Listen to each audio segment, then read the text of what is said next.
మహాలక్ష్మికి డౌట్ వచ్చిన విధంగానే ఇంక తనైతే మనీషా వాళ్ళ ఇంటికైతే వెళ్తుంది. ఇంక అక్కడ వెళ్ళిన తర్వాత ఇంక పెద్ది అయితే అక్కడే ఉంటాడు. ఇంకా నేనైతే మీకు దూరంగా ఉండాలనుకుంటున్నాను మహాలక్ష్మి, నా వల్ల మీరందరూ సమస్యలో ఉండకూడదు అని చెప్పానంటే, అయ్యో పెద్ది, ఆ జ్యోతిష్కుడు చెప్పిన మాటలు విని మీరు ఇలాంటి నిర్ణయం తీసుకోవడం చాలా తప్పు. అయినా మీరు ఉన్నారు నాకు తండ్రి స్థానంలో అంటూ ఉన్నారు అని చెప్పని నేను ఇన్ని రోజులు ఆ ఇంట్లో ఉన్నాను. నువ్వు కన్నా అందరూ నాకు మంచి వాళ్ళే. కానీ ఇప్పుడు ఆ ఇల్లు ఎలా ఉందంటే తల్లి లేని ఇల్లు మాదిరిగా ఉంది. ఇప్పుడు ఆ పిల్ల కన్నా అయితే ఎంతగా ఏడుస్తున్నాడో మీకు అర్థమవుతుందా?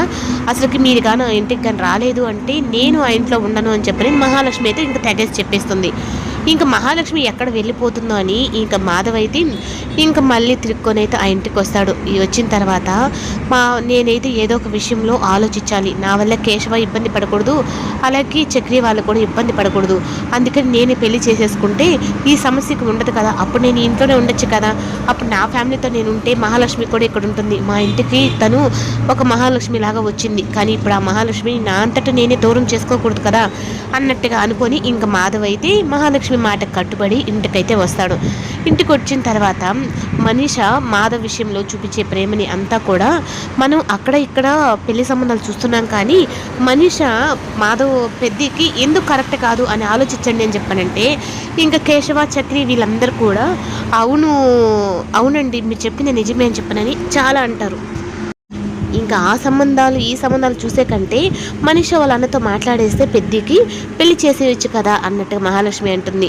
మహాలక్ష్మి తీసుకున్న నిర్ణయానికైతే ఇంక అందరూ కట్టుబడే ఉంటారు. ఇంకా నారాయణరావు అయితే ఇంకా చాలా సంతోషంగా ఉందమ్మా, నువ్వు నీ మాట ఒక్కటే నా పెద్ద కొడుకు వింటాడు, నా పెద్ద కొడుకు ఒక్కటే కాదు మా ఇంట్లో అందరూ నీ మాటకు కట్టుబడి ఉంటాం అన్నట్టుగా చెప్తారు.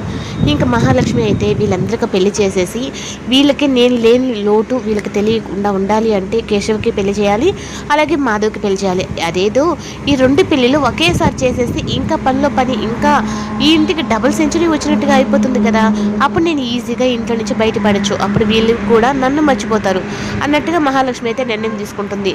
ఇంకా అలా అయిన తర్వాత వీళ్ళిద్దరూ పెళ్లి చేసేసి మహాలక్ష్మి ఇల్లు వదిలి వెళ్ళిపోతుందా అని చెప్పని చక్రి భయపడుతూ ఉంటాడు.